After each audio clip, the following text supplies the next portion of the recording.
Good morning students, welcome to Saroja commerce academy.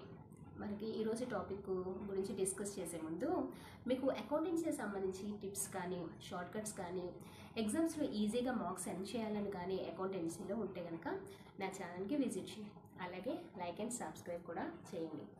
ఓకేనా students? ముందుగా ఈరోజు టాపిక్ అయితే కనుక ఇన్కమ్ అండ్ ఎక్స్పెండిచర్ అకౌంట్. అయితే ఇది ఇంటర్మీడియట్ సెకండ్ ఇయర్ కామర్స్ స్టూడెంట్స్కి, అలాగే డిగ్రీ థర్డ్ సెమిస్టర్లో అడ్వాన్స్ అకౌంటింగ్ చదువుతున్నటువంటి బీకామ్ కంప్యూటర్స్ అండ్ బీకామ్ పిల్లలు ఎవరైతే ఉంటారో వారందరికీ కూడా ఈ టాపిక్ చాలా బాగా యూజ్ అవుతుంది. అయితే ఎగ్జామినేషన్ పాయింట్ ఆఫ్ వ్యూలో ఇన్కమ్ అండ్ ఎక్స్పెండిచర్ అకౌంట్ని ఎక్కడ ప్రిపేర్ చేస్తారు, ఓకేనా అనే విషయం గురించి ఫస్ట్ డిస్కస్ చేస్తాం. తర్వాత డైరెక్ట్గా సమ్లోకి వెళ్ళిపోతాం. సాధారణంగా every business organisation wants more and more profits. So second preference వాళ్ళు సర్వీస్కి ఇస్తూ ఉంటారు. ఫస్ట్ ప్రిఫరెన్స్ అయితే మాత్రం ప్రాఫిట్ ఎర్నింగ్స్కి మాత్రమే ఇస్తూ ఉంటారు.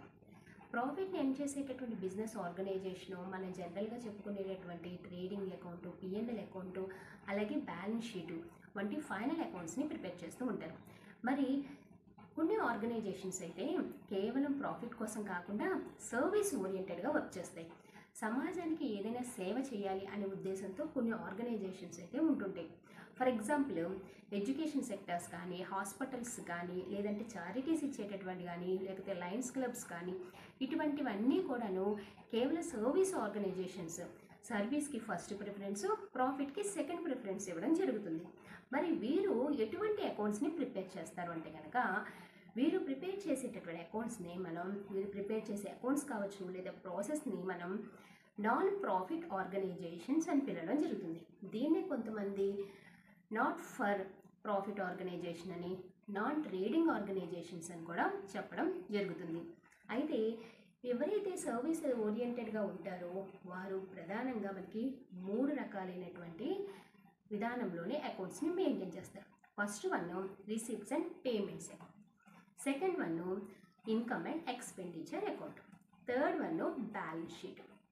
అయితే ఎగ్జామినేషన్ పాయింట్ ఆఫ్ వ్యూలో రిసీప్ట్స్ అండ్ పేమెంట్ అకౌంట్ని మనకి సమ్ములు ఇచ్చేస్తారు. దీన్ని బేస్ చేసుకుని మనం సమ్ని ఇన్కమ్ అండ్ ఎక్స్పెండిచర్ అకౌంట్కి ప్రిపేర్ చేయాలి. రిసీప్ట్స్ అండ్ పేమెంట్ అకౌంట్ సమ్ములో మనకి ఇచ్చినప్పుడు దాని కింద అడ్జస్ట్మెంట్స్ని కూడా ఇస్తూ ఉంటారు. ఈ రెండింటిని బేస్ చేసి మన సమ్ని ఏ విధంగా ఈజీగా మార్క్స్ని గెయిన్ చేయొచ్చు. ఒక 10 మార్క్స్కి అట్లీస్ట్ 8 మార్క్స్ గెయిన్ చేసేలాగా మనం ఇక్కడ ప్లాన్ చేద్దాం. ఓకేనా? సాధారణంగా అండి ఇక్కడ నేను రిసిప్ట్స్ అండ్ పేమెంట్ అకౌంట్స్ గురించి డిస్కస్ చేయట్లేదు. ఎందుకంటే మనకి సమ్ అనేది అందులో ఇవ్వడం. ఏది ఇస్తాడు? ఇన్కమ్ అండ్ ఎక్స్పెండిచర్ అకౌంట్ని ప్రిపేర్ చేయమంటాడు. కాబట్టి దాని గురించి మెయిన్ పాయింట్స్ ఒక 3 చెప్తాను. ఇన్కమ్ అండ్ ఎక్స్పెండిచర్ అకౌంట్ అనేది పిఎన్ఎల్ అకౌంట్ లా ఉంటుంది. పిఎన్ఎల్ అకౌంట్ రూల్ ఏంటి? Nominal account. All expenses and losses are debited, all incomes and gains are credited. అదే రూల్ని మన ఇన్కమ్ అండ్ ఎక్స్పెండిచర్ అకౌంట్లో కూడా ప్రిపేర్ చేస్తాం. డెబిట్ సైడు ఎక్స్పెన్సెస్ లాసెస్ని డెబిట్ చేస్తాం, ఇన్కమ్స్ అండ్ గెయిన్స్ని క్రెడిట్ చేస్తాం. సెకండ్ వన్ అండి, ఇక్కడ మనకి సమ్లో ఓపెనింగ్ బ్యాలెన్స్, క్లోజింగ్ బ్యాలెన్స్ అని ఇవ్వడం జరుగుతుంది. దాన్ని రికార్డ్ చేయకూడదు. థర్డ్ వన్ అండి, రెవెన్యూ ట్రాన్సాక్షన్స్ని రికార్డ్ చేయాలి కానీ క్యాపిటల్ ట్రాన్సాక్షన్స్లో రికార్డ్ చేయకూడదు.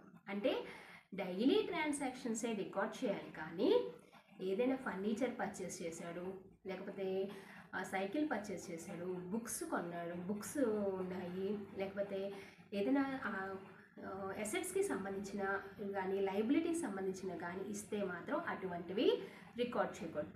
ఓన్లీ డైలీ ట్రాన్సాక్షన్స్ మాత్రమే రికార్డ్ చేయాలి. ఇది మనకి మెయిన్గా ఇన్కమ్ అండ్ ఎక్స్పెండిచర్ అకౌంట్కి సంబంధించిన ఇన్ఫర్మేషన్. ఓకేనా స్టూడెంట్స్? ఇప్పుడు డైరెక్ట్గా సమ్లోకి వెళ్ళిపోతాం. ఓకేనా అమ్మా? చూడండి ఒకసారి. మనకి సమ్లోని రిసిప్ట్స్ అండ్ పేమెంట్ అకౌంట్ని ఇవ్వడం జరిగింది. రిసిప్ట్స్ అండ్ పేమెంట్స్ అకౌంట్లో మనకి ముందుగా బ్యాలెన్స్ బీడీ అని, లాస్ట్ ఇయర్ బ్యాలెన్సు, అలాగే క్రెడిట్స్ అయిన బ్యాలెన్స్ సిడి అని చెప్పేసి లాస్ట్ ఇయర్కి సంబంధించిన క్లోజింగ్ బ్యాలెన్స్ ఇస్తాడు.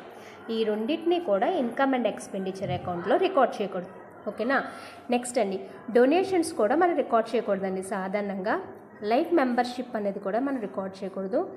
అలాగే ఫండ్స్ అని చెప్పేసి ఏవైనా మనకి ఇస్తే కూడా రికార్డ్ చేయకూడదు. స్పోర్ట్స్ సంబంధించినటువంటి ఫండ్స్ అని చెప్పాడు, సో దాన్ని రికార్డ్ చేయకూడదు. ఓకేనా. నెక్స్ట్ వన్ నాన్న ఇక్కడ చూస్తే మీకు సబ్స్క్రిప్షన్స్ అని చెప్పి చూపించాడండి. సబ్స్క్రిప్షన్స్ అనేవి అంటే మనకి రిసిప్ట్స్ అని చెప్పి డెబిట్ సైడ్ ఉన్న ట్రాన్సాక్షన్స్ అన్నీ కూడా క్రెడిట్ సైడ్ రికార్డ్ చేస్తామండి. డెబిట్ సైడ్ ఇచ్చిన ట్రాన్సాక్షన్స్ ఏవైతే ఉన్నాయో రిసిప్ట్స్ అండ్ పేమెంట్ అకౌంట్లో డెబిట్ సైడ్ ఇచ్చిన ట్రాన్సాక్షన్స్ ఏవైతే ఉన్నాయో క్రెడిట్ సైడ్ రికార్డ్ చేస్తాం. అలాగే క్రెడిట్ సైడ్ ఇచ్చిన ట్రాన్సాక్షన్స్ని డెబిట్ సైడ్ని రికార్డ్ చేస్తాం.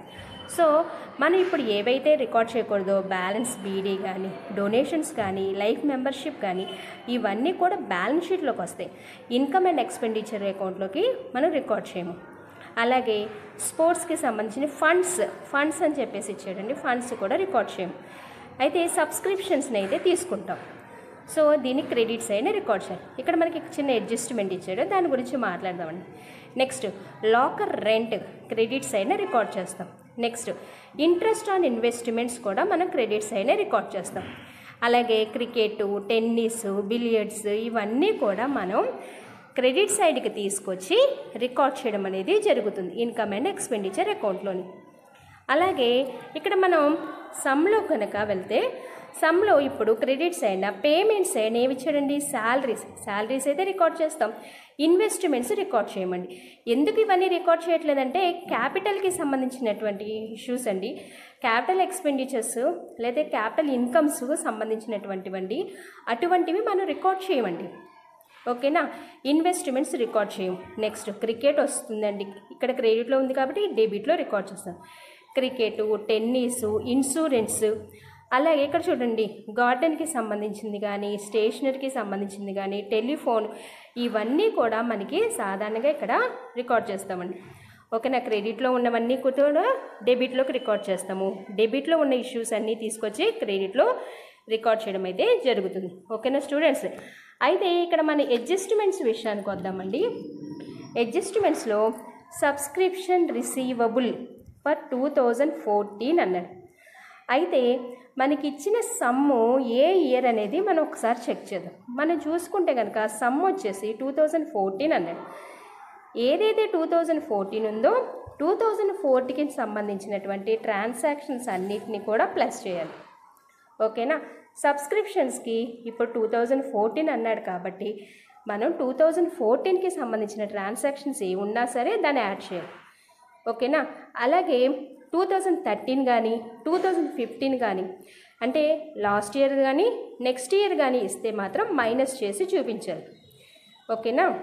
నెక్స్ట్ అండి అవుట్ స్టాండింగ్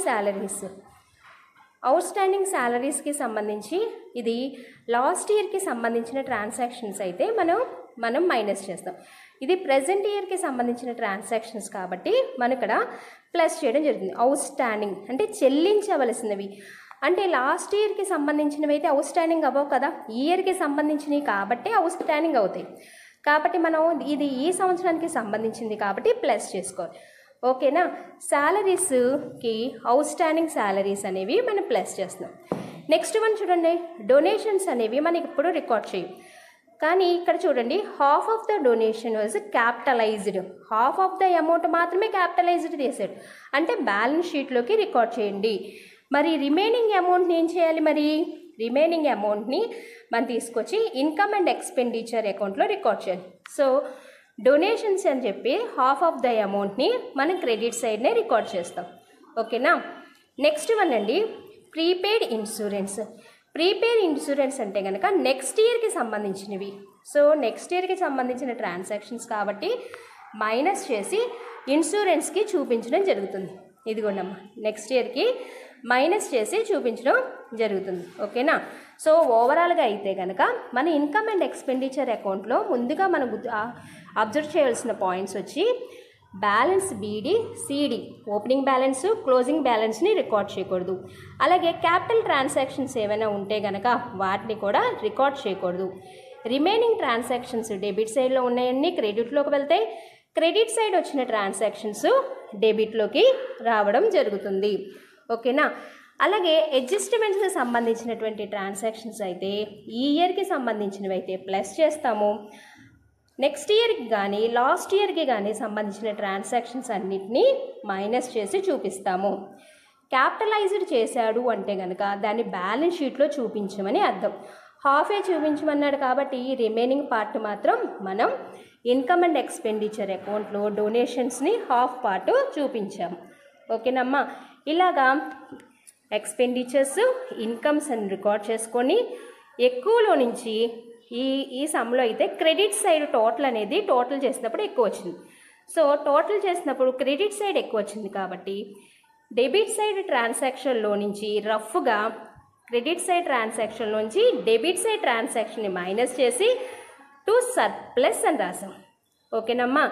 అదే ఒకవేళ నాకు డెబిట్ సైడ్ ట్రాన్సాక్షన్స్ ఎక్కువ వచ్చాయనుకోండి టోటల్ చేసినప్పుడు, అప్పుడు నేను క్రెడిట్ సైడ్న బై డెఫిషియన్సీ అని చెప్పి అమౌంట్ డిఫరెన్స్ని డెబిట్లో నుంచి క్రెడిట్లో నుంచి తీసిన ట్రాన్సాక్షన్ని డెఫిషియన్సీ అని చెప్పి రికార్డ్ చేసి చూపించేదాన్ని. ఓకేనమ్మా. మనం ఈజీగా ఈ ప్రొఫార్మాని నేర్చుకుంటే ఈజీగా 8 మార్క్స్ గెయిన్ చేయొచ్చు. ఓకేనా.